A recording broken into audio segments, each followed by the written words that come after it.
অনেকেরই একটা ধারণা যে যৌন অক্ষমতা এটা তো শুধু পুরুষেরই হয়, এটা কি এবার মহিলাদের হতে পারে? পুরুষের পুরুষাঙ্গ প্যানিস শক্ত না হওয়া, হ্যাঁ, অতি দ্রুত এটা নরম হয়ে যাওয়া, এটা একদিকে বাঁকা হয়ে যাওয়া, এটা ঢিলা হয়ে যাওয়া, আগাম মোটা হয়ে যাওয়া, গোড়া চিকেন হয়ে যাওয়া, এই পুরুষাঙ্গ যোনির ভিতরে প্রবেশ করাতে না পারা, এগুলোকে তো চিকিৎসা বিজ্ঞানের ভাষায় ইরেকটাইল ডিসফাংশন বলা হয়। তবে এটা তো পুরুষদেরই হয়, এই রকমের সমস্যা কি মহিলাদের হতে পারে? শুনলে আশ্চর্য হবেন, পুরুষের যে রকমের ইরেকটাইল ডিসফাংশন হয় ঠিক মহিলাদেরও কিন্তু এরকমের সেক্সুয়াল ডিসফাংশন হয়ে থাকে। হ্যাঁ, এটা মহিলাদের যৌন অক্ষমতা কিন্তু বলে থাকি, যে মহিলাদের যৌন অক্ষমতা। এই মহিলাদের যৌন অক্ষমতার অনেকগুলো কারণ আছে, এই কারণগুলো আমি পর্যায়ক্রমে আলোচনা করব। আলোচনাটি আপনি ভালো করে দেখলে আপনি উপকৃত হবেন।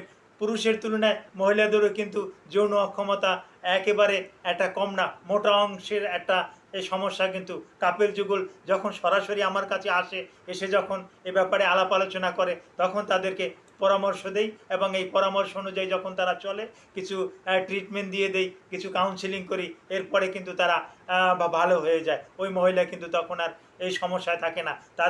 তাদেরও যে সমস্যাটা হয়, পুরুষদের হয় ইরেকটাইল ডিসফাংশন, পুরুষদের ক্ষেত্রে হয় ইরেকটাইল ডিসফাংশন, আর মেয়েদের ক্ষেত্রে হয় lack of desert. Lack of desert, যেটাকে একটু ভালো বাংলায় আমরা বলি, হ্যাঁ, অ্যারোসাল ডিসঅর্ডার। এই অ্যারোসাল ডিসঅর্ডার মানে মহিলাদের যৌন অক্ষমতা, এটা কিন্তু হয়ে থাকে। এই ব্যাপারটাই একটু গুরুত্ব সহকারে শুনুন। আসসালামু আলাইকুম রহমতুল্লাহি ওয়া বারাকাতুহু। আমি ডাক্তার মীর শহীদুল ইসলাম। আমার চেম্বার শুভেচ্ছা 255, ঐতিহ্যবাহী শেখ ঘাট, সিলেট। জি, গুগলে গিয়ে ডাক্তার মীর শহীদুল ইসলাম কথাটি লিখে আপনি সার্চ দিলে আপনি আমার সম্পর্কে যাবতীয় তথ্যাদি আপনি পেয়ে যাবেন। জি দর্শক শ্রোতা, আলোচনা করতেছিলাম ফিমেল সেক্সুয়াল ডিসফাংশন নিয়ে। এটা কিন্তু সারা পৃথিবীতেই এটা কিন্তু বহুল অংশে কিন্তু বৃদ্ধি পেয়েছে। বহুল অংশে বৃদ্ধি পাওয়ার অতি সংক্ষেপে গুরুত্বপূর্ণ কতগুলো কারণ আমি বলবো। অনেকের ধারণা যে শুধু এই সেক্সুয়াল ডিসফাংশন শুধু পুরুষদের ক্ষেত্রেই হয়। শুনে আসছি যে ইরেকটাইল ডিসফাংশন এটা তো পুরুষদের ক্ষেত্রেই হয়, এটা মহিলাদের ক্ষেত্রেও কি এটা হতে পারে? হ্যাঁ, মহিলাদের ক্ষেত্রেও এটা হতে পারে, তবে নাম একটু ভিন্ন ভিন্ন। ল্যাক অফ ডিজার্ট, অ্যারোসাল ডিসঅর্ডার, অর্থাৎ মহিলাদের যৌন ক্ষমতা কমে যাওয়া। এই কমে যাওয়ার অনেকগুলো কারণ আছে। প্রথমে একটা কারণ বলি, নাম্বার ওয়ান, স্ট্রেসে থাকা, চাপের ভিতরে থাকা। যেমন তার হাজব্যান্ড তাকে বড় ধরনের চাপের ভিতরে রাখছে, তার শ্বশুর শাশুড়ি তাকে চাপের ভিতরে রাখছে, তার পরিবার পরিজন তাকে চাপের ভিতরে রাখছে। এই চাপের কারণে কিন্তু এই সেক্সুয়াল ডিসফাংশনটা কিন্তু দেখা যাচ্ছে, যেটাকে আমরা অ্যারোসাল ডিসঅর্ডার বলে থাকি। এটা কিন্তু দেখা যাচ্ছে। তারপর আসে পোস্টপার্টাম ডিসঅর্ডার। এটা ধরুন একটা মেয়ের বিয়ে হলো, বিয়ের পরে একটা বাচ্চা হলো, বাচ্চা হওয়ার পর দেখা যাচ্ছে রাত্রে জেগে থাকে, বাচ্চাটাকে এটি করছে, লালন পালন করছে, স্বামী বা ফ্যামিলির অন্য অন্য যারা আছে তারা তাকে একটা সেরকমের ছাপড় দিচ্ছে না, যার পরিপ্রেক্ষিতে কিন্তু তার কিন্তু সেক্সুয়াল একটা ডিসফাংশন কিন্তু ওই মহিলার কিন্তু হচ্ছে। তারপর আসে ছোটোবেলা থেকেই অনেক মেয়েরা আছে এই সেক্সকে একটা ভীতি হিসাবে নিয়ে নেয়। ছোটোবেলাতেই সে কিন্তু সেক্সটাকে মনে করে যে এটা পুরুষের একটা ভোগ্য বিষয়, পুরুষদের এটা একটা ভোজ্য বিষয়, এটা মহিলাদের কিছুই না। যার কারণে কিন্তু এরকমের সমস্যা হয়। হ্যাঁ, একটা পুরুষ চাচ্ছে মহিলাকে, একটা কথায় বলে পুরুষের চোখ দেখলেই মহিলারা বোঝা উচিত যে তার একটা চাহিদা আছে, তার একটা সেক্সের একটা অনুভূতি আছে, কিন্তু ওই মহিলা কিন্তু সেটা সে বুঝে না। এটাও একটা কিন্তু তার ভিতরে কিন্তু একটা খারাপ লক্ষণ। হ্যাঁ, এবং পুরুষ চাচ্ছে যে না আমি এই মুহূর্তেই সেক্স করি, আমার স্ত্রীর সাথে সেক্স করি, কিন্তু স্ত্রীর কিন্তু এ বিষয়ে আগ্রহ নাই। এই আগ্রহ না থাকার পিছনে অনেকগুলো কারণ থাকতে পারে। তার ভিতরে একটা কারণ কিন্তু হরমোনাল ইমব্যালেন্স। এই হরমোনের ভিতরে বিশেষ করে ইথাইল স্ট্রিডিওল নামে একটা হরমোন আছে, এটার কিন্তু যদি পরিমাণে একটু কম থাকে তাহলে কিন্তু হয়। ইস্ট্রোজেন নামে একটা কনজুয়াল ইস্ট্রোজেন নামে একটা হরমোন থাকে, এই হরমোনটা যদি কম থাকে তাহলেও কিন্তু এটা হতে পারে। প্রজেস্টেরন নামে একটা হরমোন থাকে, এই প্রজেস্টেরনটা যদি স্বাভাবিকের তুলনায় যদি কম থাকে তাহলেও হতে পারে। টেস্টোস্টেরন হরমোন কি পুরুষেরই থাকে? এই টেস্টোস্টেরন হরমোন মহিলাদেরও থাকে, কিন্তু একটা নির্দিষ্ট মাত্রায় থাকে।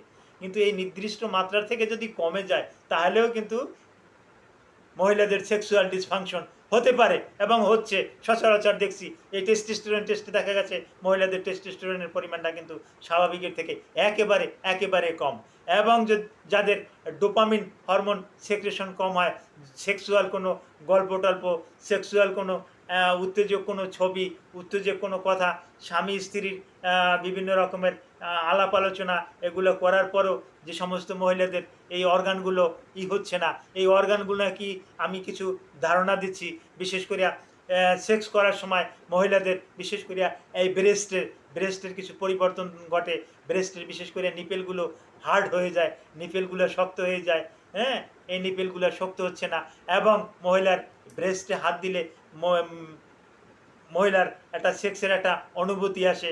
আরও কিছু সেন্সিটিভ জায়গা আছে, বিশেষ করে ক্লাইটোরিস। এই ক্লাইটোরিসে সেক্স করার সময় ক্লাইটোরিসটা একটু লম্বা হয়ে যাবে। ওই তারপর আসে লিবিয়া মেজোরা, লিবিয়া মাইনোরা, এগুলা স্বাভাবিকের থেকে একটু একটু প্রসারিত হয়ে যাবে। যোনিপটটা, ভ্যাজাইনাটা ভিজে যাবে, কিন্তু এটা ভিজে যাচ্ছে না এবং ওই মহিলা ভয় পাচ্ছে যে যৌন ক্রিয়া করতে গেলে যখনই তার স্বামী তার লিঙ্গটা তার যোনির ভিতরে প্রবেশ করায় তখনই সে ব্যথা পায়, কারণ তার যৌনাঙ্গটা ভিজা ভিজা আর থাকছে না, যৌনাঙ্গটা শুষ্ক। যার কারণে এই শুষ্কের উপরে যখন সে চাপ দেয় তখন ওই ভ্যাজাইনাটা ছিঁড়ে যায়। বা অনেক সময় বিভিন্ন কারণে ফাঙ্গাল, মোল্ড ইত্যাদির কারণে ভ্যাজাইনাল ইনফেকশন হয়েছে। বাচ্চা ডেলিভারির সময় অনেক সময় দেখা গেছে যে ভ্যাজাইনাতে বড় ধরনের একটা ইনফেকশন হয়েছিল। তারপর আসে এসটিডি, এসটিআই, এ জাতীয় রোগের কারণেও ভ্যাজাইনায় অনেক সময় সমস্যা হয়ে গেছে, যার কারণেও তার এই সেক্সুয়াল একটা অনুভূতি কিন্তু তার ভিতরে আর একটা কাজ করছে না। তারপরে প্রধান একটা হলো যে ওই তার অর্গানগুলো, যেমন পুরুষের যেমন আমরা বলে থাকি যে পেনিসের সাইজ 6 ইঞ্চি, পেনিসের সাইজ 7 ইঞ্চি, পেনিসের সাইজ 5 ইঞ্চি, 5.5 ইঞ্চি, পেনিস মোটা, পেনিস চিকন, এরকমের যেরকম বর্ণনা দেয়। মহিলাদের ক্ষেত্রেও এরকম একটা পেনিস আছে মহিলাদের, এই পেনিসটার নামই কিন্তু ভগাঙ্কুর বা ক্লাইটোরিস। অনেকের কিন্তু এই ক্লাইটোরিস স্বাভাবিকের থেকে একেবারে ছোট থাকে, একেবারে ছোট থাকে। এই ছোট থাকাতেও কিন্তু মহিলাদের কিন্তু তাদের ক্ষেত্রেও কিন্তু এরকমের কিছু সেক্সুয়াল হ্যাম্পার ঘটতে পারে, সেক্সুয়াল ডিসফাংশন কিন্তু মহিলাদের ক্ষেত্রে এরকমের ঘটতে পারে। তো হ্যাঁ, এগুলো আমাদের কাছে আসলে আমরা কিছু ড্রাগ দেই, কিছু কাউন্সিলিং করি, এর মাধ্যমেই কিন্তু এটা সম্পূর্ণরূপে সুস্থ হয়ে যায়। আপনার এই সমস্যা আছে, আপনি যত দ্রুত সম্ভব ডাক্তারের সাথে আলোচনা করুন এবং সুস্থ থাকুন। এ ব্যাপারে কোনো পরামর্শ থাকলে ভিডিওর কমেন্ট বক্সে কমেন্ট করুন, আমি আপনাদেরকে জানিয়ে দেব। Thank you all.